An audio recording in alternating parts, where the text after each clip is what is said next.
பிள்ளைங்களா, கிராமத்தில் செய்கிற மாதிரி நம்ம வந்து சொரக்காயும் மல்லாட்டை பருப்பும் போட்டு பொரியல் பண்ணலாம் சூப்பரமாக. வாங்க எப்படி செய்யலாம்னு பார்க்கலாம். வானில் வச்சு எண்ணெய் ஊற்றிக்குங்க. பாருங்க, கடுகு உளுத்தம் பருப்பு கொஞ்சோண்டு போட்டுக்குங்க. கருவேப்பிலை போட்டுங்க. இந்த பாருங்க, வெங்காயம் வெட்டி வச்சுக்கிறோம் பொடியாக, அதை போட்டுக்கோங்க. இந்த பாருங்க, சொரக்காயை பொடியாக அரிஞ்சு பாருங்க, சுத்தம் பண்ணி கழுவிலாம் வச்சுருக்குது. இது நம்ம சொரக்காயை போட்டுக்கோங்க. கொஞ்சோண்டு உப்பு போட்டுக்கோங்க, கல் உப்பு.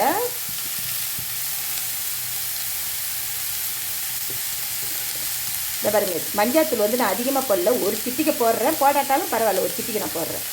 கொஞ்சோண்டு பெப்பர் பொடி அப்புறம் ஓட்டு போட்டுக்கிறேன். காய் வேகிற அளவுக்கு தண்ணி ஊற்றிடுவேன். இந்த பாருங்க, இந்த அளவுக்கு நல்லா முழுவி நல்லா காய் வேகணும். இந்த அளவுக்கு நல்லா முழுவி காய் வேகிற அளவுக்கு வச்சுட்டு தட்டை போட்டு மூடிடுங்க. காஞ்ச மிளகாவும் மல்லாட்டை பருப்பு, வறுத்த மல்லாட்டை இது. இந்த பாருங்க, தோல் எடுத்துகிட்டு சுத்தம் பண்ணி வச்சுருக்கிறேன். அப்படி பச்சை மிளகாட்டை இதுவாக வறுத்த காஞ்ச மல்லாட்டை இருந்தாலும் வறுத்துக்குங்க. இது வந்து வறுத்த மல்லாட்டை. வறுத்த மல்லாட்டையும் காஞ்ச மிளகாவும் அப்படியே ஒன்று பதில் கொஞ்சம் நொறு பொடி பண்ணி வந்துடுவோம். இந்த பாருங்க, இறக்க கொஞ்சம் நேரம் என்ன போது மல்லாட்டை பருப்பும் காஞ்ச மிளகாவும் இடித்து வச்சுருக்கிறேன். இந்த பாருங்க, உங்களுக்கு பார்த்தா தெரியும் கொஞ்சம் நொறுன்னு. இதை இடிச்சதும் இதில் போட்டு அந்த அப்படியே சாறு இறந்துடணும் கொஞ்சம். அந்த காஞ்ச மிளகாய் பொடி பண்ணி போட்டு தெரியுங்களா, அந்த பச்சை வாசனை போகிறது தான். இந்த பாருங்க, இந்த மல்லாட்டையும் நல்லா ஊறி நல்லா ஆயிடுச்சு பாருங்க. இப்போ வந்து கொத்தமல்லி தழையும் ஒரு டீஸ்பூன் தேங்காயும் போட்டுக்கிறேன். இதை போட்டு கிளறி